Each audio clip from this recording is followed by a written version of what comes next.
Okay प्यारे बच्चों, अब हम इलास्टिसिटी ऑफ डिमांड का एक बहुत ही अच्छा टॉपिक, जिसमें से अक्सर एक न्यूमेरिकल मिलता है हमें, उसे लेंगे।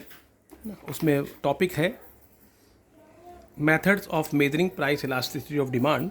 उसका पहला मेथड है परसेंटेज मेथड, या इसे हम प्रोपोर्शनेट मेथड भी कहते हैं, या इसे हम फ्लक्स मेथड भी कहते हैं। पहली बात तो ये कि ये क्या टॉपिक है, ये टॉपिक है हमारा percentage method of measuring price elasticity of demand.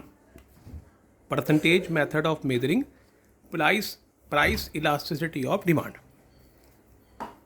बहुत अच्छे से, बहुत आसान सी बात करें हम, ये मेथड जो था प्रोफेसर मार्शल ने इंट्रोड्यूस किया था। तो एक सेंटेंस तो आप ये लिख देंगे, this method is introduce by professor Marshall, है ना। हिंदी में समझिए क्या चीज़ है और उसे अपने आप इंग्लिश में ट्रांसलेट करने की कोशिश करिए, देन आपको लैंग्वेज भी आएगी और लिखना भी आएगा।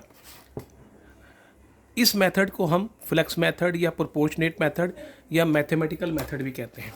तो कैसे कहा जाएगा, this method is also known as flux method और प्रोपोर्शनेट मेथड और मैथमेटिकल मेथड भी कहते हैं। अब इसका जो फॉर्मूला आप देख रहे हैं, ईडी इज इक्वल टू लिखा हुआ है, ED is equal to percentage change in quantity demanded upon percentage change in price, ये लिखा हुआ है। अब अगर इसे हम लैंग्वेज कहें, मैं आपसे कहूँ mathematically X is equal to A upon B, और मैं आपसे कहूँ कि इसकी लैंग्वेज बताइए किस लैंग्वेज में से लिखेंगे हम, तो आप कहेंगे सर बहुत सिंपल है, X is the ratio of A to B. ये तो बनेगी, अगर हम इसको X is equal to A upon B है और इसे हम लैंग्वेज में लिखना चाहें तो किस तरह से लिखेंगे, X is the ratio of A to B. ऐसे ही यहाँ पर है, E D is equal to percentage change in quantity demanded upon percentage change in price. इसको किस तरह से लिखा जाएगा बेटे लैंग्वेज में, तो हम कहेंगे ई डी का मतलब elasticity of demand is the ratio of percentage change in quantity demanded to percentage change in price. तो लिखा हमने E D is the ratio of percentage change in quantity demanded to percentage change in price. तो अब हमने symbolically कर दिया, E D is equal to percentage change in quantity demanded upon percentage change in price. अब इसे हम derivative करते हैं, कैसे करेंगे, ऊपर क्या है हमारा, ऊपर आप देख रहे हैं ऊपर percentage change in quantity demanded. अब जब हम परसेंटेज निकालते हैं कि चीज़ की, तो जो निकाल रहे हैं वो ऊपर लिखा जाएगा, क्या निकाल रहे हैं हम, चेंज इन डिमांड निकाल रहे हैं। तो change in demand upon original demand या इनिशियल डिमांड, जो चाहे लिख लें आप, change in demand upon initial demand या ओरिजिनल डिमांड इंटू 100, क्योंकि परसेंटेज है तो इंटू 100 करना पड़ेगा। ये तो ऊपर वाले की बात हो गई। अब ये नीचे वाला है, नीचे वाला आ जाए, नीचे क्या होगा बेटे, नीचे क्या है, परसेंटेज चेंज इन प्राइस। तो कैसे बनेगा, चेंज इन प्राइस अपॉन वही इनिशियल प्राइस या ओरिजिनल प्राइस इंटू 100।